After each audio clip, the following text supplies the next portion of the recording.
Special counsel Jack Smith is telling Republicans, game on. In a letter just released from his attorneys to Congressman Jim Jordan and Senator Chuck Grassley, the chairs of the House and Senate Judiciary Committee, Jack Smith is offering to testify, but he wants to do so in a public hearing about the investigations he conducted.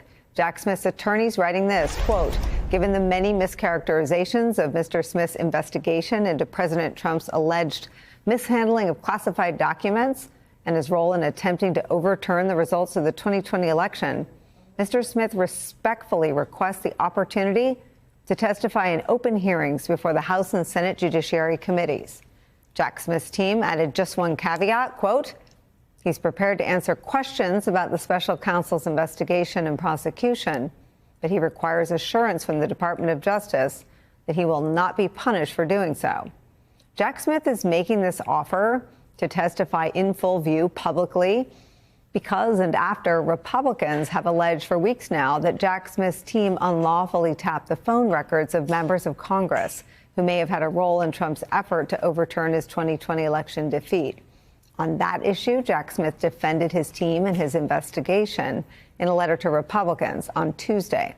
He writes this, quote, as described by various senators, the toll data collection was narrowly tailored and limited to the 4 days from January 4th, 2021 to January 7th, 2021, with a focus on telephonic activity during the period immediately surrounding the January 6 riots at the U.S. Capitol. The subpoena's limited temporal range is consistent with a focused effort to confirm or refute reports by multiple news outlets that during and after the January 6 riots at the Capitol, President Trump and his surrogates attempted to call senators to urge them to delay certification of the 2020 election results. In other words, Jack Smith, the investigator, was doing what investigators do. He was doing his job, investigating efforts by Donald Trump to get his allies to stop the election from being certified. The attacks from Republicans are part of a steady but increasingly loud drumbeat to target people on Donald Trump's enemies list. And of course, the only federal prosecutor to indict Donald Trump and indict him twice is high on Donald Trump's list. Jack Smith, for his part, has been increasingly public about what he is watching happen to the Justice Department in which he served and to the rule of law more broadly in this country under Donald Trump. Here's what he said back in September about the pardons of those who stormed the U.S. Capitol. It's video first obtained by The Bulwark. Trying to stop the democratic process, trying to stop the lawful transfer of power, vandalizing our Capitol, intimidating lawmakers, and insulting police officers. This is among 1,500 pardons that were granted in January this year. They were pardoned by the president because they committed their crimes in his name and in his interest. They committed their crimes in his name and in his interest. Special counsel Jack Smith speaking out about the rule of law and against Donald Trump is where we start today with some of our favorite reporters and friends. Mark Harris is here, former senior investigative counsel for the House Select Committee on January 6, joins us. New York Times Justice Department reporter Glenn Thrush is here. My friend and colleague, MSNBC senior political analyst and contributing host to Pod Save America, Alex Wagner, is with me at the table for the hour. Her new weekly podcast, Runaway Country, premieres today. So excited about that. We'll save some time to talk about it. My friend. Glenn Thrush, let me start with you. Jack Smith, you and I think were on the air together when we first heard his voice in a public interview. It was a conversation with my colleague, Andrew Weissman, who was one of the first people to investigate Team Trump and the Mueller probe. What do you make of this? I'll call it a salvo, back to Jim Jordan. Yeah, I'll testify, but I'm going to do it in public with the lights on and cameras rolling and public witnesses. I will invoke my tabloid past and say Jack doesn't want to go in the box. I love that. I just had to get that out there. That's good. Thank you. Well, look, we've known for a really long time that Jordan and the House Republicans do not want Jack Smith testifying in public. So to some extent, this is kind of a chess move in order to sort of keep them from doing what they did to a couple of the people with whom he worked, Tom Windham, and another former one of his staffers. So what he wants to do is have his voice heard in public. He does not want to give Jim Jordan and the House Republicans the opportunity to distort what he says or even to characterize what he says. And I think what we're seeing here is an evolution of Smith from being a guy who realized that silence when he was in the employ of the Department of Justice was his guiding principle and his friend, to realizing now that he's in an entirely different environment. Books are coming out that are going to be discussing what he has done. Republicans are attempting on various fronts, both in Congress and in the Department of Justice, to accuse him of doing a politicized investigation.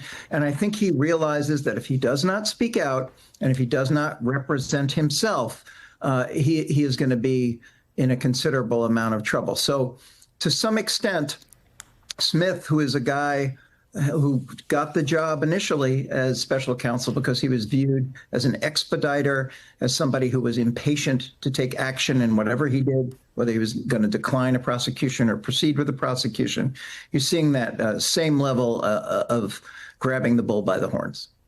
Mark, let me play you some of this evolution that Glenn describes, from Mueller-like in Jack Smith's own telling to reading the room in very much a similar journey, I think, that President Obama, in a different context, in a ex-president context, has articulated, from not speaking out very often, picking his moments. He's now one of the tips of the spear in protecting democracy and involving himself and encouraging people to get off the sidelines. Jack Smith, in some ways, has taken a legal journey that parallels that. Let me play you his explanation. The Robert Mueller view of how to do this, that's where I come from. That's my view. And that's really how the Department of Justice does it, I've seen throughout my career. And there's a reason for it. The reason is you do not want to be saying things before trial that are going to make it hard for the defendant to get a fair trial, right?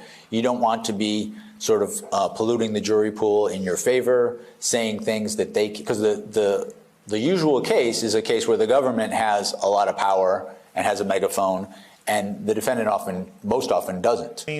And then go after them using the government.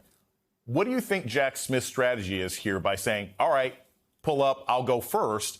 Is it because he's seen what's happened to these other people, or is it because he really thinks there's something the public needs to hear? I think it's a combination of both, because sunlight is the best disinfectant here.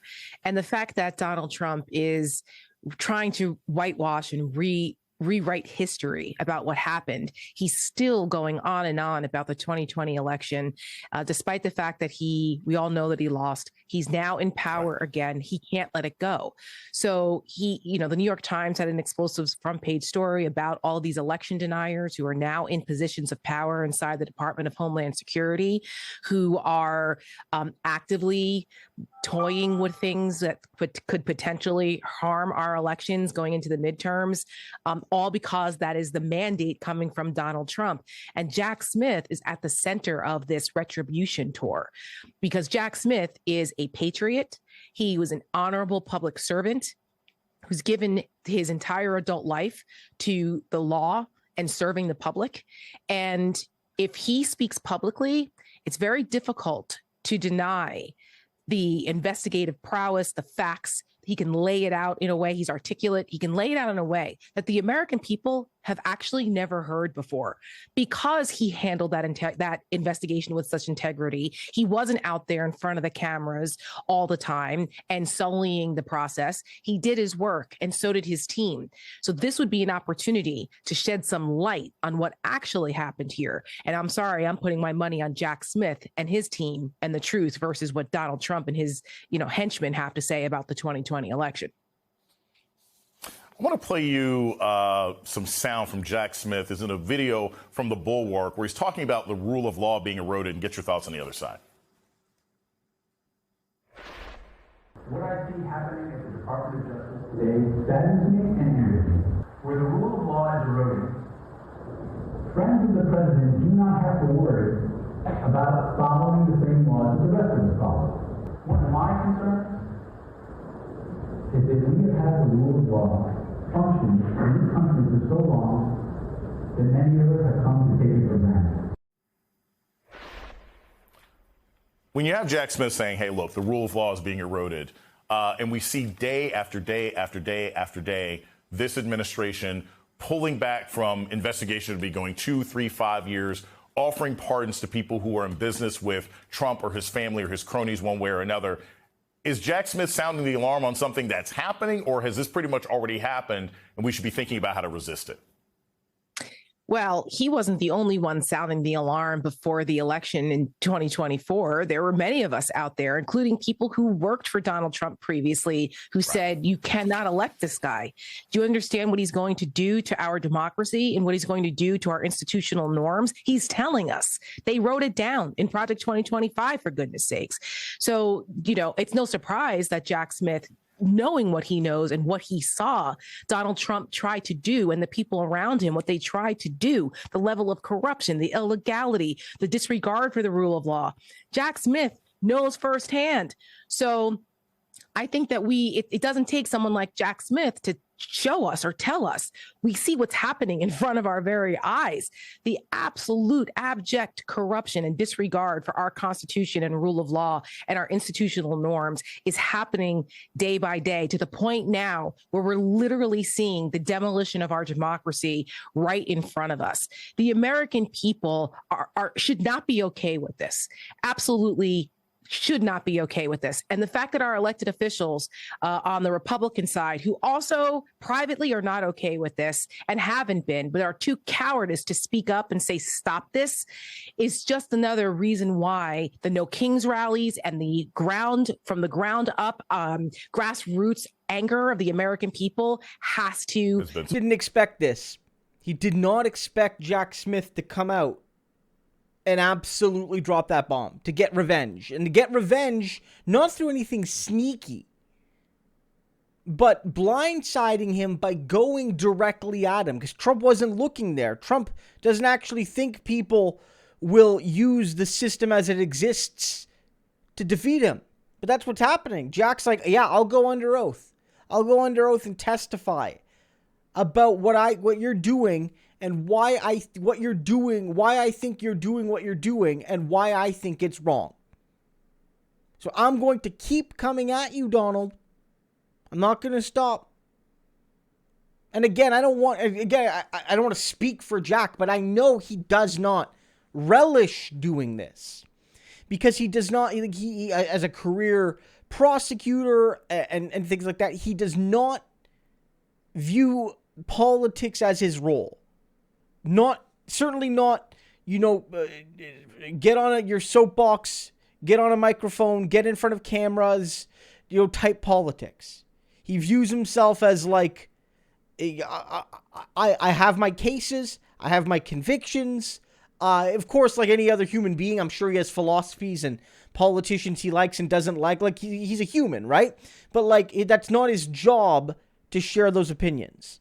And I think what you're witnessing right here, right now, is Jack saying, I'm going to put aside all of that because the moment demands it. And Donald thought I would just slink away after he won the election and I would let him smear me and more importantly, smear my colleagues and the people who do the kind of job I've done and whatnot. And he's not going to let it happen. And I tell you one thing, I don't think there are many people that Trump fears more than Jack Smith.